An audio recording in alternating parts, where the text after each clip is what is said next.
Minister Shinzo Abe. Prime Minister will separately meet the Prime Minister of Japan, His Excellency Mr. Fumio Kishida, during the visit. That's a short announcement I had for the evening. Okay, queries, questions? Okay, we'll start with you, since I saw you first, one by one. Sir, Meghna from DD News.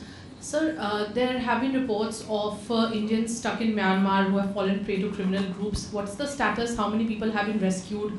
And any update on the situation? Anybody else has queries on this topic? So maybe the other topic later on. Maybe this one because somebody else had something else. No. Okay. Look, on this topic, as I said, there are. It's a little complicated because it's. You mentioned about Myanmar. Let me just give you a sense of what we know.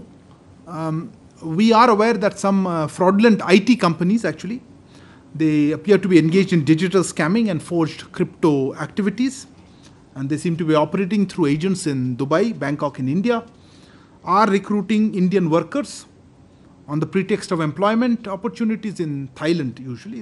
What we're hearing is in the IT sector there. The workers are lured by social media advertisements of highly lucrative data entry jobs, as I mentioned, in Thailand.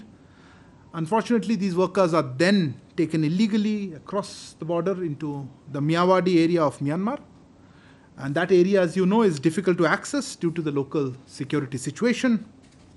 Nevertheless, thanks to the efforts of our missions in Yangon and in Myanmar and in Thailand, we have been able to facilitate the rescue of some of these victims from captivity or forced labor.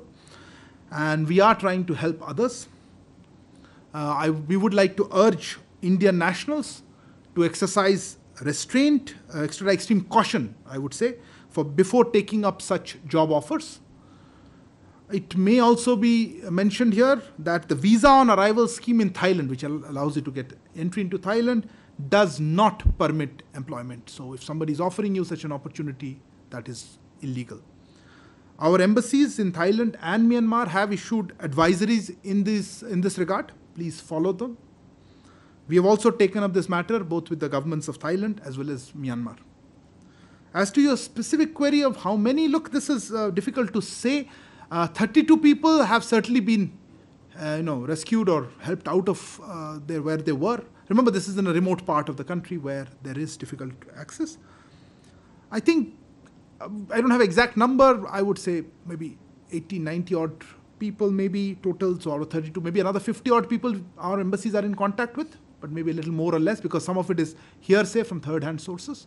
That's the number we have broadly, but I don't want to comment on the exact numbers because that's still an evolving thing, but at least 32 have come out of that. That's broadly what I had to say. Sorry, any other, so many questions suddenly. Okay, go ahead. Maybe I'll start with this. I just saw you after that. Yeah.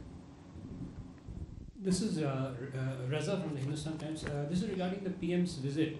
Is there any likelihood of a bilateral meeting with the Sri Lankan president, who is also going to be in Tokyo at around that time? For Tokyo? Yeah. Okay. Yeah, sure. This is Yeshi Seli from the New Indian Express. There have been instances of attacks on Indians in Leicester and then in Birmingham. What is being done? EM has already made a statement. Okay. Sorry, I thought your hand was okay. So Siddhant from Vion. There have been, of course, reports of Khalistani referendum, so-called Khalistani referendum, taking place in countries like Canada. Any reaction to that? What the Indian government or the consulate or mission has been doing on that? Pranay, I'll come to you in a second. So two things. One, if I may add to the question regarding the incidents in Birmingham and Leicester. तो क्या इस बारे में भारत सरकार ने अपनी कुछ चिंता जताई है ब्रिटिश सरकार के साथ, जिस तरीके से बर्मिंघम के अंदर मंदिर का घेराव किया गया था और अभी सिक्योरिटी को लेकर क्या कोई कंसर्न है?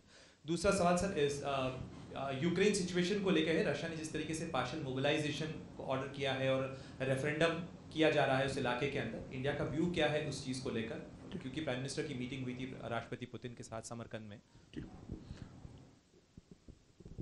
Sir, times now. We have seen the incident in Leicester and then the whole thing appears to be spreading. Birmingham has been next. What is the understanding of the Indian government on this.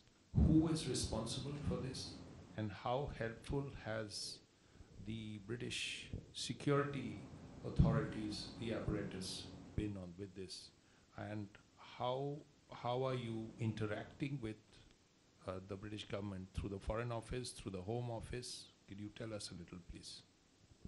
Let me try to answer some of these questions. Reza, on the issue of bilaterals, still too early. I've just announced the visit. We don't even know who all finally are going to be there. I understand that the Japanese government has today indicated some list of leaders who would be there, but I don't even know there'll be enough time because it will be a very short visit. If there is, as and when, we will come back to you on that. On Siddhant, your query was on the issue of the Khalistan referendum. Look, so-called this referendum or so-called Khalistan, whichever way, basically we would term it as the farcical exercise. The farcical exercise was held by the extremists and radical elements supporting the so-called Khalistan referendum in Canada and elsewhere, I think. The matter has been taken up with the Canadian authorities through diplomatic channels.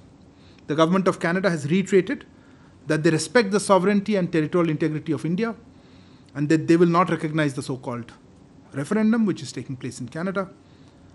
However, we find it deeply objectionable that politically motivated exercises by extremist elements are allowed to take place in a friendly country. You're all aware of the history of violence in this regard.